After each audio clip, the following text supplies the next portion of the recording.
സിപിഐയുടെ യോഗങ്ങളിൽ, സിപിഐയുടെ കമ്മിറ്റികളിൽ, Shri V S Sunilkumar, Thrissur മാത്രമായിട്ട് എടുക്കേണ്ട, സിപിഐയുടെ കമ്മിറ്റികളിൽ മുഖ്യമന്ത്രിക്കും മന്ത്രിമാർക്കും സർക്കാരിനുമെതിരെ രൂക്ഷ വിമർശനങ്ങൾ ഉണ്ടായിട്ടുണ്ട്. അപ്പോൾ അതിൽ ഈ പരാജയത്തിൽ സിപിഐയുടെ പങ്ക് എന്താണ് എന്നാണ് നിങ്ങളുടെ ഒരു വിലയിരുത്തൽ? മാത്രമല്ല, പ്രധാനപ്പെട്ട കാര്യങ്ങളിൽ CPM നിലപാടെടുക്കുന്നു, നിങ്ങൾ പിന്നാക്കം പോകേണ്ടി വരും, നിങ്ങളുടെ രാഷ്ട്രീയ പ്രസക്തി ഇല്ലാതാകുന്ന തരത്തിൽ CPMന് വിധേയപ്പെട്ട് നിൽക്കേണ്ടി വരുന്ന ഒരു അവസ്ഥ നിങ്ങൾക്കുണ്ടോ? CPIക്ക് രാഷ്ട്രീയ പ്രസക്തി ഇല്ലാതാകുന്ന ഒരു സാഹചര്യം കേരളത്തിലില്ല. ഞങ്ങൾ ഒരിക്കലും പിറകിൽ പോകേണ്ട സാഹചര്യം കേരളത്തിലില്ല. കേരളത്തിലെ CPIയെ സംബന്ധിച്ചിടത്തോളം ഇടതുപക്ഷ ഐക്യത്തിന് വേണ്ടി നിലകൊള്ളുന്ന ഒരു പ്രസ്ഥാനം എന്ന് പറയുന്ന ഒരു പൊളിറ്റിക്കൽ സ്റ്റാൻഡാണ്. ആ സ്റ്റാൻഡിൻ്റെ അടിസ്ഥാനത്തിൽ ഞങ്ങളെടുക്കുന്ന നിലപാടുകൾ ഞങ്ങളെ CPI ദുർബലപ്പെടുത്താനോ അല്ലെങ്കിൽ CPI പിറകിൽ പോകുന്നതിൻ്റെ ഭാഗമായിട്ടല്ല. അതൊഴികെ ഒരു കാര്യത്തിലും ഞങ്ങൾ ഒരു കാരണവശാലും ഒരു വിട്ടുവീഴ്ചയും ഞങ്ങൾ ചെയ്തിട്ടില്ല, ചെയ്യാൻ ഉദ്ദേശിക്കുന്നുമില്ല.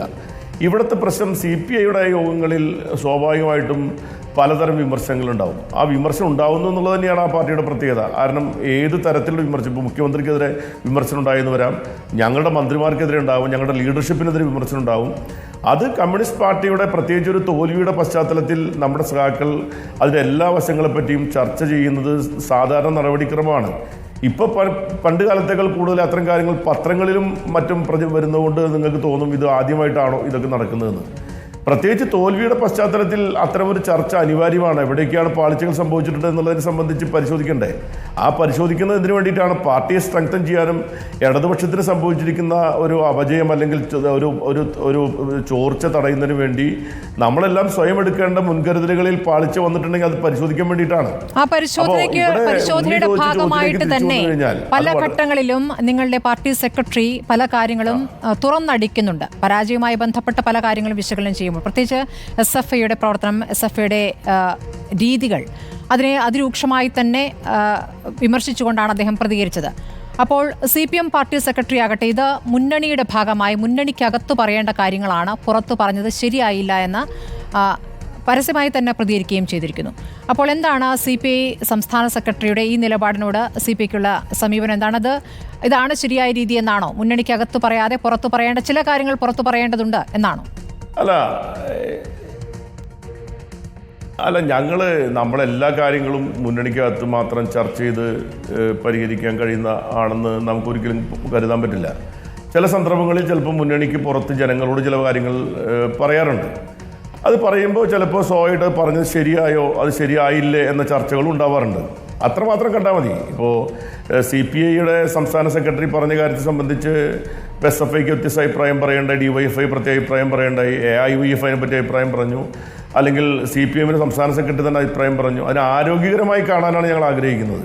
ഇതൊരിക്കലും ഒരു സംഘടനയെ അല്ലെങ്കിൽ അവരുടെ പ്രസക്തിയെ ഇല്ലാതാക്കാനോ അല്ലെങ്കിൽ ഇടതുപക്ഷത്തിൻ്റെ പ്രസക്തി എതിരാളികൾക്ക് ഒരു വടി കൊടുക്കാനോ വേണ്ടി ഉദ്ദേശിച്ചുകൊണ്ട് ചെയ്യുന്നതല്ല. സ്വാഭാവികമായിട്ടും ജനങ്ങൾക്കിടയിൽ ഉണ്ടാകുന്ന ചില ആശങ്കകൾ സംബന്ധിച്ച് നമ്മുടെ ആശങ്കകൾ നമ്മൾ പരസ്യമായി പങ്കുവയ്ക്കുന്നതിൻ്റെ ഭാഗമായിട്ടാകണം സംസ്ഥാന സെക്രട്ടറി അത്തരമൊരു അഭിപ്രായ പ്രകടനം നടത്തിയിട്ടുണ്ടാവുക. ആ അഭിപ്രായ പ്രകടനം നടത്തുമ്പോഴും ഞങ്ങൾ പാലിക്കുന്ന ജാഗ്രത എന്ന് പറയുന്നത് അതിൻ്റെ പേരിൽ ഒരു ഇടതുപക്ഷത്തിന് പാളിച്ച് സംഭവിക്കുക അല്ലെങ്കിൽ ഇടതുപക്ഷത്തിൻ്റെ ശത്രുക്കൾക്ക് ഒരു വടി കൊടുക്കാനോ അല്ലെങ്കിൽ അത് ഇടതുപക്ഷ ഐക്യത്തിന് വിഘാതം ഉണ്ടാക്കാനോ ഞങ്ങൾ ആഗ്രഹിക്കുന്നില്ല. എന്തായാലും CPIക്ക് അങ്ങനെ താല്പര്യമില്ല. അങ്ങനെ ഉദ്ദേശിച്ചുകൊണ്ട് CPI സംസ്ഥാന സെക്രട്ടറി പറയുകയും ചെയ്യില്ല. ശരി, തൃശ്ശൂരിലേക്ക് തന്നെ വരികയാണെങ്കിൽ ശ്രീ വി എസ് സുനിൽകുമാർ, തൃശ്ശൂരിൽ മേയർ ഉണ്ടാക്കുന്ന പൊല്ലാപ്പുകൾ താങ്കൾ തന്നെ, സുനിൽകുമാർ തന്നെ പലതവണ പരാതിപ്പെട്ടതാണ് ഈ മേയറെ മാറ്റണമെന്ന്. പക്ഷേ കോൺഗ്രസ് വിമതനായി വന്ന ഈ മേയറെ കൊണ്ടു നടക്കുക എന്ന രൂപത്തിലേക്ക് പോകുന്നു. CPIയുടെ നിലപാടിനേക്കാൾ വലുത് കോർപ്പറേഷൻ നിലനിർത്തുകയാണ് എന്നതുകൊണ്ട് സുരേഷ് ഗോപിയെ എത്രത്തോളം പുകഴ്ത്തിയാലും അതൊരു തുടർച്ചയുണ്ടായാലും അയാൾ തന്നെ തുടരട്ടെ എന്നൊരു തീരുമാനത്തിലേക്ക് CPM പോകുന്നു. എന്താണ് ഈ കാര്യത്തിൽ പറയാനുള്ളത്? അല്ല, ഇതിൽ ഇപ്പോൾ ഒരു മേയർ ഇവിടെ ജയിച്ചൊരു MP കേന്ദ്രമന്ത്രിയായിട്ട് വരുമ്പോൾ അദ്ദേഹത്തെ സ്വീകരിക്കുന്നു, അദ്ദേഹത്തെ പറ്റി നല്ല രണ്ട് വാക്ക് പറയുന്നു എന്നൊക്കെ പറയുന്നത് ഒരു ഡിപ്ലോമസിയുടെ ഭാഗമായി തന്നെ കാണേണ്ടതാണ്. ഞങ്ങൾക്കത് കാണാൻ യാതൊരു പ്രയാസമുള്ള ആൾക്കാരല്ല. ഒരു മേയറെ സംബന്ധിച്ച് ഇപ്പോൾ നേരത്തെ നിങ്ങൾ പറഞ്ഞൊരു പശ്ചാത്തലത്തിൽ 23ഉം 24ഉം സീറ്റിൽ നിൽക്കുന്ന സമയത്താണ്, ഒരു സീറ്റിൽ ഇലക്ഷൻ നടക്കുന്ന സമയത്താണ് ഒരു റിബലായിട്ടുള്ള ഒരാൾ മത്സരിക്കുന്നു, ജയിക്കുന്നു. ഞാനടക്കം അദ്ദേഹത്തെ സംസാരിച്ചിട്ടുള്ളതാണ്. അങ്ങനെ ഒരു ജെന്റിൽമാൻ എഗ്രിമെൻറ്റിൻ്റെ ഭാഗമായി അദ്ദേഹം മേയറായിട്ട് വരുമ്പോൾ ഇടതുപക്ഷ ജനാധിപത്യ മുന്നണിയിലുണ്ടായിരുന്ന ഒരു ധാരണ ഞങ്ങൾക്ക് 1 വർഷം മേയർഷിപ്പ് ഒഴിഞ്ഞു കൊടുക്കണം CPIക്ക് എന്നുള്ള ധാരണയുണ്ടായിരുന്നു. ഇടക്കാലത്ത് വെച്ച് അവിടെ കോൺഗ്രസ് ഒരു സീറ്റിൽ കോൺഗ്രസ് ജയിച്ചപ്പോൾ 24-24 മാറിയും ഈ മേയറുടെ വോട്ട് നിർണായകമായി വരികയും ചെയ്ത സന്ദർഭത്തിൽ ഇദ്ദേഹം മേയർ സ്ഥാനം ഒഴിയാൻ തയ്യാറായില്ല, CPIക്ക് കൊടുക്കാൻ തയ്യാറായി. ആ സമയത്തും ഞങ്ങൾ മേയർക്കെതിരായി പരസ്യമായിട്ടൊരു വാക്കും പറയാത്തവരാണ്. കാരണം അത് ഇടതുപക്ഷത്തിൻ്റെ ഒരു മേയറായി തന്നെ നിൽക്കട്ടെ, ഒരു പ്രശ്നം ഉണ്ടാക്കണ്ട എന്നൊരിൽ ഞങ്ങൾ അത് പറയാതിരുന്നിട്ടുള്ള ആൾക്കാരാണ്. ഇപ്പോൾ ഞങ്ങൾ ഇങ്ങനെ പറയുന്നതിന് കാരണം, ഇപ്പോൾ ഈ സമയത്ത് കേന്ദ്രമന്ത്രിയെ പറ്റി മേയർ എന്തെങ്കിലും നല്ല വാക്ക് പറഞ്ഞതുകൊണ്ടുള്ള വിഷമം കൊണ്ട് പറഞ്ഞിട്ടുള്ളതല്ല. മറിച്ച് കഴിഞ്ഞ തെരഞ്ഞെടുപ്പ് കാലഘട്ടത്തിൽ അദ്ദേഹം പറഞ്ഞുകൊണ്ടിരിക്കുന്ന കാര്യം, ഞാൻ ഇടതുപക്ഷത്തിൻ്റെ ശക്തനായ ഒരു രാഷ്ട്രീയം ഉയർത്തിപ്പിടിക്കുന്ന ആളാണെന്നാണല്ലോ അദ്ദേഹം പറയുന്നത്.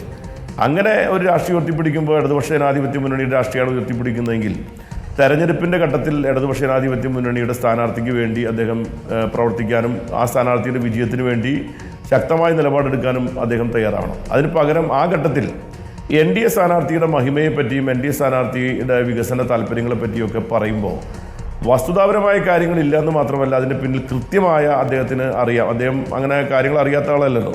ഇത് ഗുണം ചെയ്യാൻ പോകുന്ന NDA സ്ഥാനാർത്ഥിക്കാണെന്ന് അറിഞ്ഞുകൊണ്ട് തന്നെ അദ്ദേഹം പറയുമ്പോൾ അത് നമുക്കൊരിക്കലും അംഗീകരിച്ചു കൊടുക്കാൻ പറ്റുന്നില്ല. അതൊരു വഞ്ചനാപരമായ നിലപാടാണ്. കാരണം ഇപ്പോൾ ഞാൻ പലപ്പോഴും പറഞ്ഞൊരു കാര്യമാണ്, തൃശ്ശൂരിലെ 5 കൊല്ലം MLA ആയിരുന്ന ആളാണ്. മന്ത്രിയായിരിക്കുന്ന സമയത്ത് ഈ പറയുന്ന മേയറുടെ അധികാരപരിധിയിൽ വരുന്ന പ്രദേശം മാത്രമാണ് തൃശ്ശൂർ മണ്ഡലം എന്ന് പറയുന്നത്.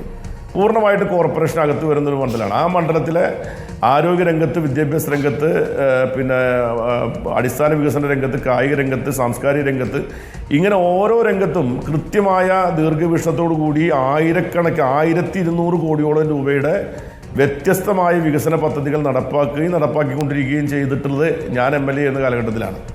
അപ്പോൾ അങ്ങനെ ഒരു പ്രവർത്തനം നടത്തിയിട്ടുള്ള ഒരു സ്വന്തം മുന്നണിയുടെ MLA ആയിരുന്ന ആൾ, മന്ത്രിയായിരുന്ന ആൾ അവിടെ സ്ഥാനാർത്ഥിയായിട്ട് മത്സരിക്കുമ്പോൾ അദ്ദേഹം പറയേണ്ട എവിടെയാണ്? അപ്പോൾ ചോറ് ഇവിടെയും കൂറ് അവിടെയും എന്ന നിലയിൽ ഒരു ഇടതുപക്ഷത്തിൻ്റെ മേയർ പ്രവർത്തിച്ചു കഴിഞ്ഞാൽ അതിനെ ഒരിക്കലും ന്യായീകരിക്കാനും അംഗീകരിച്ചു കൊടുക്കാനും ഇടതുപക്ഷ ജനാധിപത്യ മുന്നണിക്കകത്ത് നിന്നുകൊണ്ട് CPIക്ക് സാധ്യമല്ല. പ്രത്യേകിച്ച് അദ്ദേഹം CPMൻ്റെ ഒരു മുന്നണിയുടെ ഭാഗമായി നിന്ന് മത്സരം ജയിച്ചു വന്ന ആളല്ല. നമ്മൾ ഒരു പ്രത്യേക സാഹചര്യത്തിൽ ഇടതുപക്ഷത്തിൻ്റെ അധികാരം നിലനിർത്താൻ വേണ്ടി ചെയ്ത ഒരു കാര്യമാണ്. എനിക്ക് തോന്നുന്നൊരു കാര്യം, ഇപ്പോൾ ഇടതുപക്ഷത്തെ സംബന്ധിച്ചിടത്തോളം നമുക്കവിടെ മേയർ സ്ഥാനം എന്ന് പറയുന്നത് വാസ്തവത്തിൽ ഇടതുപക്ഷ രാഷ്ട്രീയത്തിന് പല പ്രതിസന്ധികളും സൃഷ്ടിക്കുന്ന നിലയിലേക്ക് അദ്ദേഹം കൊണ്ടുപോകുന്നു എന്നുള്ളതാണ്. അദ്ദേഹം ഇടതുപക്ഷ പ്രസ്ഥാനത്തിൻ്റെ ഒരു രാഷ്ട്രീയ ഉത്തരവാദിത്വം നിർവഹിച്ചുകൊണ്ടല്ല ഈ മേയർ അവിടെ പ്രവർത്തിച്ചുകൊണ്ടിരിക്കുന്നത്. അപ്പോൾ അത് ഞങ്ങൾക്ക് അംഗീകരിച്ചു കൊടുക്കാൻ പറ്റാത്ത കാര്യമാണ്. അത് തെരഞ്ഞെടുപ്പിൽ ഇപ്പോൾ ഈ മേയർ കാരണമാണ് തോൽക്കാൻ കാരണം എന്ന് വെച്ചാൽ മേയറുടെ പ്രവർത്തനം ഒരു പ്രധാനപ്പെട്ട ഘടകമാണ് ആ മണ്ഡലത്തെ സംബന്ധിച്ചിടത്തോളം. അല്ല, ഇവിടെ താങ്കളെ തടസ്സപ്പെടുത്തുന്നില്ല. നമുക്ക് ആ വിഷയത്തിൽ തന്നെ തുടരാം. അതായത് ഇപ്പോൾ താങ്കൾ പ്രയോഗിച്ചൊരു